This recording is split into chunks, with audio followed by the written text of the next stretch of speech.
Hello friends, आज हम ये वीडियो में देखने वाले जॉब शेड्यूलिंग प्रॉब्लम या फिर जॉब शेड्यूलिंग एल्गोरिदम भी बोल सकते हैं। यहाँ पे एक टेबल रिप्रेजेंट किया है। उसमें जो फर्स्ट कॉलम है वो नंबर ऑफ जॉब्स है। हर एक जॉब का यहाँ पे प्रॉफिट बताया हुआ है और थर्ड कॉलम में पर्टिकुलर कोई जॉब है उसका डेडलाइन बताया हुआ है। यहाँ पे जॉब P1 है, दूसरी जॉब P2, P3, P4 और P5 वो जॉब है। अब हमें क्या करना है, वो जॉब को एग्जीक्यूट करके हमें मैक्सिमम प्रॉफिट अचीव करना है। यहाँ पे प्रोसेस P1 का प्रॉफिट 5 है, प्रोसेस P2 का प्रॉफिट 10 है, प्रोसेस P3 का प्रॉफिट 15 है, P4 प्रोसेस का प्रॉफिट 2 है और P5 का प्रॉफिट 3 है। हमें वो प्रोसेस या फिर ये जॉब एग्जीक्यूट करके अचीव करना है मैक्सिमम प्रॉफिट। अब यहाँ पे आप देख सकते हो लास्ट कॉलम में जो जॉब 1 है उसका डेडलाइन 2 है। मीन्स ये डेडलाइन के बाद वो प्रोसेस एग्जीक्यूट नहीं होगी। ये 2 टाइम स्लॉट के लिए वेट कर सकता है या फिर उससे पहले हम एग्जीक्यूट कर सकते हैं। इससे ज़्यादा टाइम स्लॉट ये प्रोसेस वेट नहीं करेगी। मीन्स इसके बाद हम एग्जीक्यूट करने के लिए जाएंगे तो प्रोसेस P1 एग्जीक्यूट नहीं होगी। सिमिलरली यहाँ पे देखिए जॉब 2 है P2, उसका डेडलाइन है 1। मीन्स एक टाइम स्लॉट ये वेट करेगा, उससे ज़्यादा टाइम स्लॉट ये वेट नहीं करेगा। इसके बाद हम एग्जीक्यूट करने के लिए जाएंगे तो ये जो जॉब है वो एग्जीक्यूट नहीं होगी। ये एक ही टाइम स्लॉट वेट करेगा या फिर हम उससे पहले एग्जीक्यूट कर सकते हैं, पर ये टाइम स्लॉट निकल जाने के बाद वो एग्जीक्यूट नहीं होगी। वैसे P3 एक टाइम स्लॉट वेट करेगा, P4 2 टाइम स्लॉट तक वेट कर सकता है और P5 job 2 time slot wait कर सकता है। तो हमें ऐसी सीक्वेंस बनानी है जिससे हम कौन सी प्रोसेस फर्स्ट एग्जीक्यूट करें तो हमें मैक्सिमम प्रॉफिट अचीव हो। ये ग्रीडी एल्गोरिदम है तो बहुत सारे हमें सॉल्यूशन मिलेंगे, पर हमें ऐसा सॉल्यूशन फाइंड करना है जिससे मैक्सिमम प्रॉफिट मिले। ऐसी सीक्वेंस हमें बनानी है। तो यहाँ पे मैंने टाइम स्लॉट डिफाइन कर दिए हैं। ये टाइम स्लॉट T1 है, ये T2 है, ये T3, T4, T5 and T6। अब हमें ऐसा एज्यूम करना है कि हर एक टाइम स्लॉट में एक जॉब एग्जीक्यूट होती है। तो पहले मैं सीक्वेंस लेता हूँ इस तरह, पहले P1, P2, P3, P4, P5 execute कराते हैं।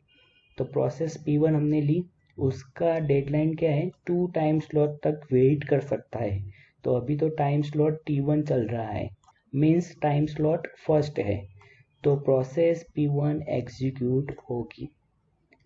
फिर P2 लेते हैं, P2 का डेडलाइन 1 है, तो एक जॉब वेट कर सकता है। एक जॉब जब तक एग्जीक्यूट होता है तब तक प्रोसेस P2 वेट कर सकता है। और ये टाइम स्लॉट में हम P2 एग्जीक्यूट कर रहे हैं तो P2 एग्जीक्यूट होगी और उसका प्रॉफिट 10 है, तो हमें 10 प्रॉफिट मिलेगा। नेक्स्ट प्रोसेस P3 लेते हैं, P3 का डेडलाइन एक ही टाइम स्लॉट है और यहाँ पे हम P3 एग्जीक्यूट करते हैं तो ऑलरेडी 2 टाइम स्लॉट हो गए हैं, तो P3 एग्जीक्यूट नहीं होगी। अब P4 प्रोसेस लेते हैं, P4 यहाँ पे एग्जीक्यूट करते हैं।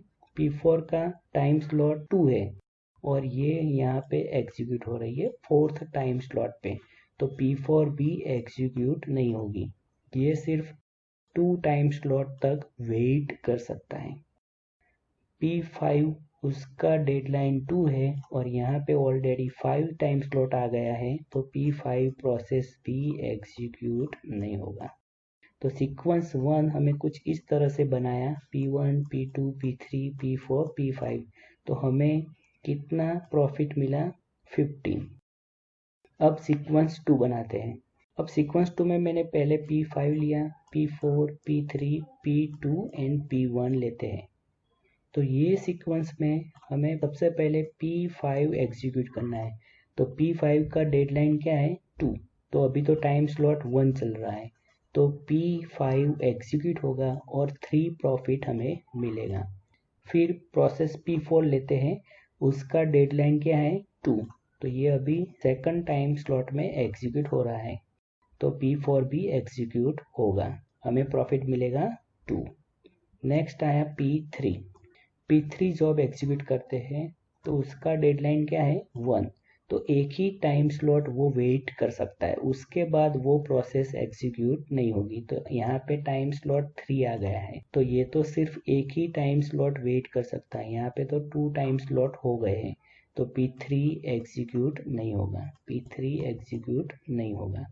P2 प्रोसेस लेते हैं, उसका डेडलाइन एक ही टाइम स्लॉट है और वो प्रोसेस T4 टाइम स्लॉट पर एग्जीक्यूट हो रहा है, तो यहाँ प्रोसेस P2 एग्जीक्यूट नहीं होगी, उसका डेडलाइन टाइम स्लॉट 1 ही है।